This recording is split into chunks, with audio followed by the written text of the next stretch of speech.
Divine Truth documentary. Jesus, Mary, and others provide information to people or organizations that produce documentaries. In this video, Marion Seath is interviewed by Thomas Leader after a seminar held by Jesus and Mary on the 11th of August 2013 in Marion, Queensland, Australia. I'm just asking all the spirits to leave me, to enable me to do this process without them interfering. So I'm working really hard at being an authentic, integrated individual who's been inundated by spirit since she was conceived.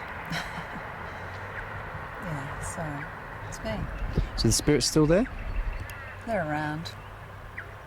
They're around, definitely. And there's probably some hooked into me because I haven't integrated and released fears that are enabling them to experience life on earth voyeuristically. Yeah, so I haven't cleared the ones that are attached to me. And I have felt them come out of me. People have experienced them shout out of me when they have triggered an emotion in me that's triggered an emotion in them. It's very complex. So what happens if you have spirits that have locked into you? Well, you can't reach your full potential. My experience is that, especially from this weekend, is that they'll avoid seeking a path where they have to face their own issues. Because I've attracted them because of my fears, and they've got their fears. They're living voyeuristically through me, and they just won't get their fears sorted, and I won't get my fears sorted unless I shirk them, unless I shift them. And I guess a good example was yesterday when I arrived. I was extremely nervous. I've been through a lot of trauma in this lifetime, and my dad had gone through a lot of trauma in his lifetime, and I'd carried that fear through. And 8 weeks ago I couldn't leave my farm to go to book club because I was too scared of leaving my building. I have cancer that is coming through now that I have released some of my childhood fears in the last 8 weeks, but prior to that I was looking down the deathbed kind of focus, and it was very hard to get here to see AJ and to listen to what he had to say because I had a lot of interference from spirits, it feels like me at the moment, which is really good. I'm pretty scared talking to you, but it feels like me because I'm facing my fears of speaking out about anything. Yeah, because certainly I can see sort of visually you look very different today than you did yesterday, just even if you look at how you're dressed, it's very, very different. So what exactly happened yesterday? Well, because I was coming to hear AJ, who I actually believe that he is Jesus. I was an atheist. I didn't even mention the word God till about 3 months ago. And I started processing stuff. I realised that, he's got some amazing messages for the planet. And I've had a diagnosis of bipolar that started in 2003, and that was a huge amount of spirit influence, spirits coming into me and doing extremely destructive things to me and to other people around me. And so I've been fighting that. I've been trying to work through that. I've been trying to understand that. And the information that AJ and Mary, who are very advanced mediums, probably the most advanced mediums on the planet, the information that they've shared through their DVDs has enabled me to live. It's given me the will to live, and it's given me the strategies to shift all the spirits and to become an integrated being. So yesterday when I came up, the spirits didn't want me being there. So they actually chose the clothes for me. I didn't realise it at the time, but they picked out the most beautiful pure white shirt and ironed the skirt beautifully so that I'd look fantastic. But I wasn't looking fantastic because I was so freaked out and scared, but had my hair a certain way because they were wanting me to have power. And when I sat down, they actually sat. It's hard to describe. It's a very subtle feeling when a spirit is in you, controlling your body, or it can be a very overt feeling when a spirit is in you, lifting your arm up, like you're relaxed and your arm lifts up and picks something off the shelf, and you're going, I did not do that volitionally. A spirit, and I know it. It's just the most bizarre experience. Anyway, so the spirits obviously put me in the front row. And I thought I was scared and crying, so I started crying. And that attracted attention from AJ and Mary, because I was in the front row. So I'd been positioned by spirits to get attention. And then first opportunity there was to have a question. A question came out of me that was in contrast to what AJ was saying. And it used some higher level words about the emanation of love from God and letting it emanate from our system or something like that. And AJ could pick up that it was a spirit. I didn't even know it was a spirit at that stage because I was so fearful of being there and I was just being used by the spirits. It's a really bizarre kind of concept for people who've never experienced it, but I know it so well. And he kind of had a go at me and said, this is my show, clear off. He didn't say clear off, he's just said, this is my show, this is what I'm saying, not what you're saying. And he kind of threw what I was saying into a contorted message back to me. And then the spirits inside me started working really hard at being really angry at him. And there's probably video footage on their video of my face just I was angry inside me. How dare he say that? He needs to think more about reflecting on his own actions. He doesn't know what he's talking about. A lot of negative stuff towards AJ. And then AJ talked about us being in a prison of fear. And we're only able to experience emotions within that prison. It's like a solitary confinement unit, a padded cell. And when he mentioned that, and that's where I've been, and that's where I've been abused in the past in a psychiatric unit, I felt some emotion come into me, and it was my emotion of that solitary confinement, padded cell experience, which was horrific. And when I felt that emotion, and I realised that my emotions were so limited, I wasn't feeling joy, I wasn't feeling excitement, I was just feeling fear, I was contorted, I was depressed, I was shut down. When I realised that, and I felt the psychiatric unit experience, something released. And all of a sudden I was just like I am now. I was just relaxed and lighter, and I realised that the spirits had actually asked the first question and had been directing anger at AJ for the first hour of his presentation, which was pretty ordinary for him because he's giving, and I was attacking at a ectoplasm level, as he described today. But and then this morning, so I worked hard yesterday evening, and last night the spirits tried to wake me up and get me thinking about AJ and negative experiences related to that. And I just read the booklets that AJ had produced and I'd bought yesterday, I donated, and I thought, stuff you guys, I'm going to read about the Divine Love Path. I'm going to learn about the laws of the universe that AJ's talking about because they make so much sense. And I have learnt so much, and I'm clearing so much, and so I read them, and then the spirit's like, oh, we'll put it to, we'll make it go to sleep, and I was like, well, that's what I wanted anyway, so I went back to sleep. But I've had to outsmart them, and the stuff today was phenomenal. You might like to ask a question now, because yes, I'm on a bit of a roll. No. Do you believe that your mental health problems are to do with bad spirits? Absolutely. I have no doubt in my mind, no doubt in my body at all that it's spirit influence. And I was trained in the mainstream model as an occupational therapist who understood about psychiatry, neurophysiological changes, biochemical changes, and I worked with patients in mental health units. Not a huge amount of work in those units. I specialised into hand therapy because you didn't have to deal with all the psychiatric stuff. And yeah, I mean,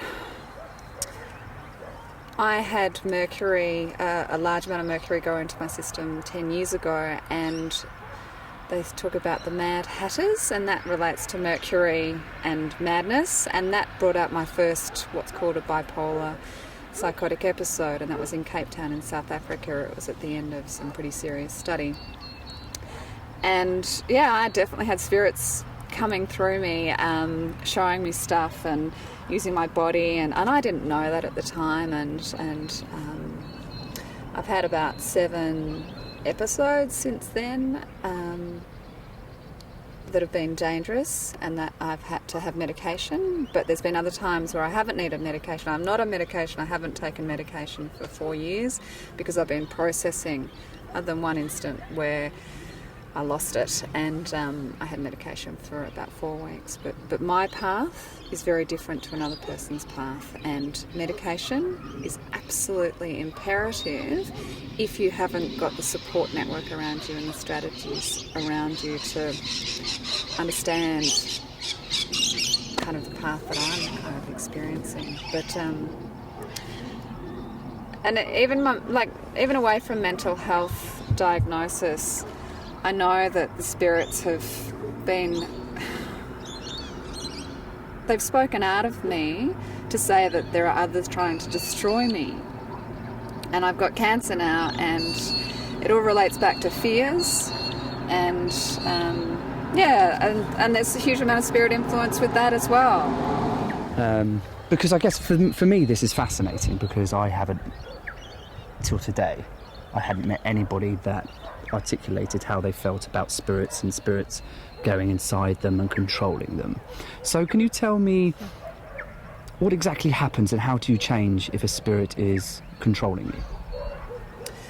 Well, if you're lucky enough to be aware of it, the strategies I've used is saying no, but I'm addicted to it. And that's one of my addictions, because I've been shown phenomenal stuff from the spirits, such as an ancient henge, probably 350,000 years old, in Tasmania, and I've channeled a male Aboriginal spirit. So a man has spoken through my vocal cords, plus a whole range of other diverse experiences that are amazing and right out there. Like what? 1 second, sorry, it's about this car. Because that's fascinating. Yeah, it's this noisy old one coming again.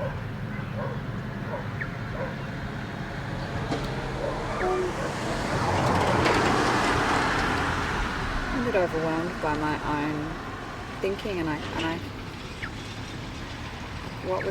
it's all a pretty phenomenal path. But you said there were specific things that...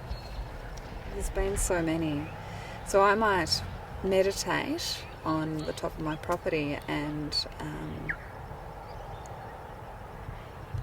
there are different chakras in the body, and the vibrations of the different chakras can be opened with different noises. So I felt that monks from other dimensions were actually harmonizing through the different chakras and opening them up. So I would sing, not sing, these noises would come out of me at the different pitches that were required to shift the chakras, and I wasn't doing it, so it was coming through me, and I felt that was quite phenomenal, because I was trying to purify myself, clear my energies, get healthier through my meditation, and here they were adding to it with chakra clearance that I didn't even have to do any work on.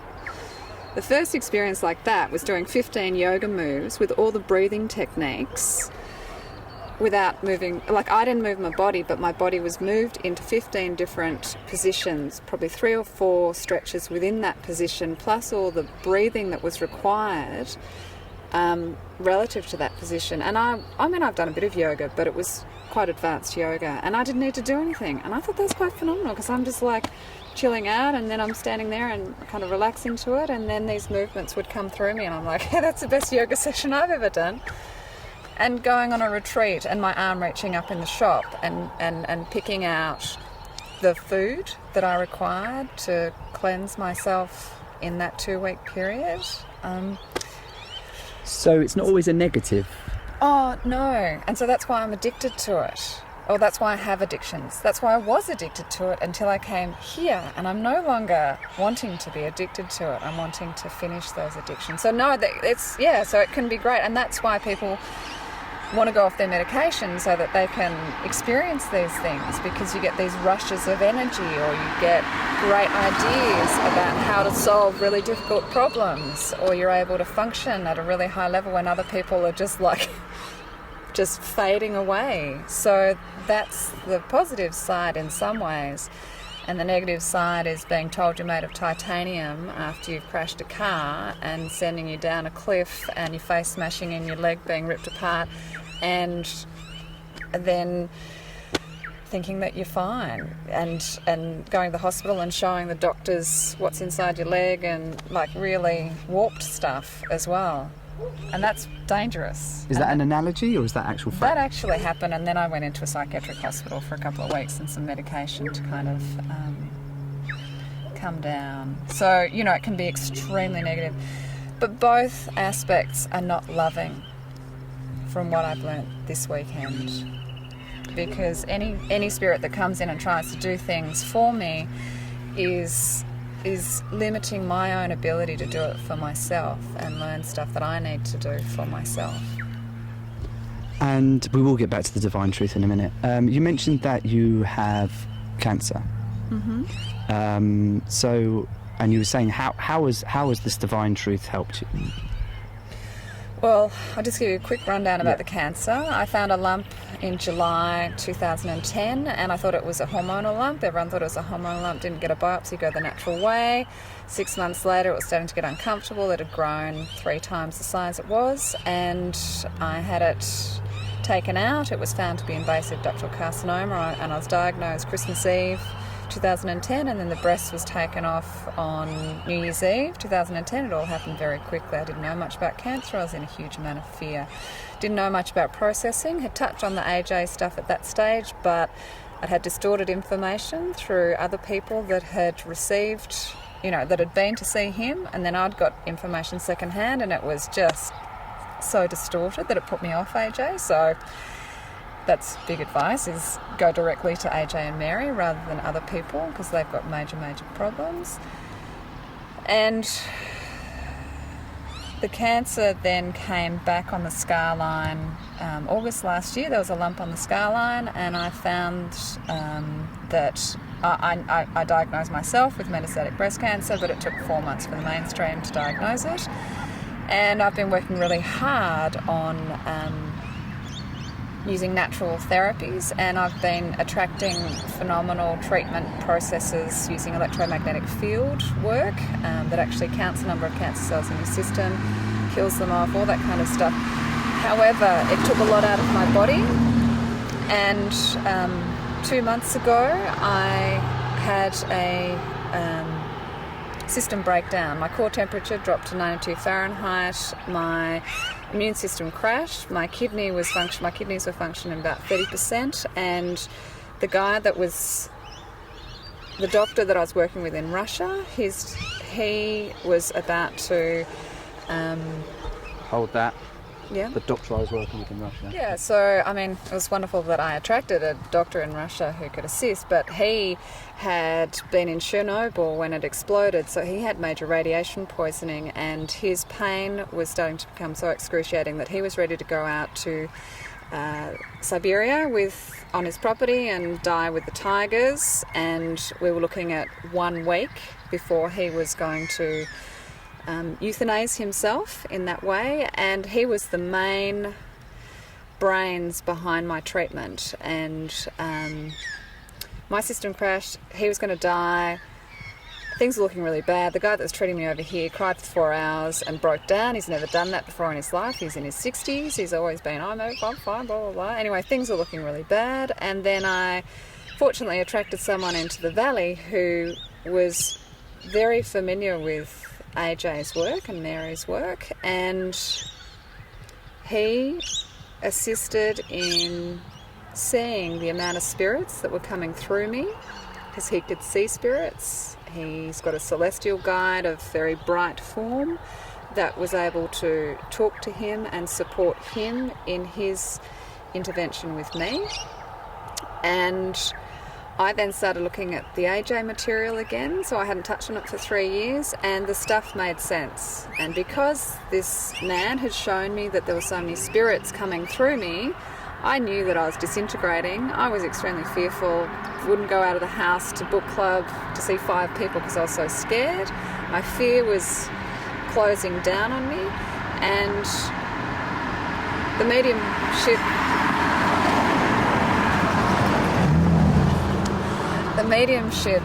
information that Mary and AJ brought forward linked in, and I started processing stuff. So the crux move of the climb was being in a space of love held by this person that had been working with AJ for 3 or 4 years, and he brushed my arm one night very lightly. And I went to bed. He was staying at my place in another room. I went to bed and I said, God, I really want to know why I am dying and why I don't want to live. Because if you're dying, it means you don't want to live. You have no will to live anymore. Why have I no will to live? What am I so scared of? It all came together that I then received information. My body shrunk into my 8-year-old body, and I could feel my body shrinking into this 8-year-old cellular body, and I felt fear that I have never, ever felt before. I was petrified, terrified, stupefied with the fear, and then I started to shake and cry, and I saw the man who was looking after our family when my mother and father left for Australia to have a look at, it was a reconnaissance trip, so we were left in the care of this family, and this man came into the room, and there was an interference at that stage of my life that was horrific. And the next morning I woke, and then I called my friend in, and he supported me, and I went through so much fear, so much terror. And then the next morning I had the word chloroform come through, and inside me there was something about the Freemasons. In that whole cellular pattern, something was picking up about the Freemasons and the highest level of the Freemasons, and the interference that they engage with young children whilst they're under chloroform or chloroform ether. And the next day, so I'd linked up with God, and he'd helped me, and it was phenomenal, because the next day I just felt totally different, so much lighter. And I had a scan, and the guy in Russia said to the guy in Australia, we don't know what she's done, but she has cleared 25% of her emotional blockages. And he then got a machine from the guy in Australia, and his pain has now gone. So he's going to live for the next 15 years. I'm going to be living, and yeah, it's kind of pretty phenomenal. And then I had 3 more episodes in that week of the trauma coming through at a heart level, at a cellular level. It wasn't an intellectual level, it was at a cellular level, and the traumas were shaking, and yeah, it was full on. And then I had anger come through, and I bought a punching bag and boxing gloves, and I was ready to punch out the guy that treated me, because not anger towards him, but I had anger to release towards men because of what the Freemasons had done to me when I was 8, and they had ripped away the innocence of my childhood, and they had created a fear in me that shifted everything from that moment onwards and contorted me from from that moment onwards. And so I had fear and I had anger, and then I shut all that down, and I just put my mind on getting up here and hearing more about what AJ could say. And that's how he helped me. And all my scorecards are looking great now. The objective measures on the scans are looking phenomenal. I just had my tumour kick me while I was just saying that, which means that it's dying off. Like as we speak, the tumour's dying from the treatment that I'm having. So yeah, I reckon I'll be around for a lot longer, which is great. And so AJ and Mary and the information they're bringing through was part of that crux move, and it was phenomenal. So that was pretty cool. Excellent. How would you like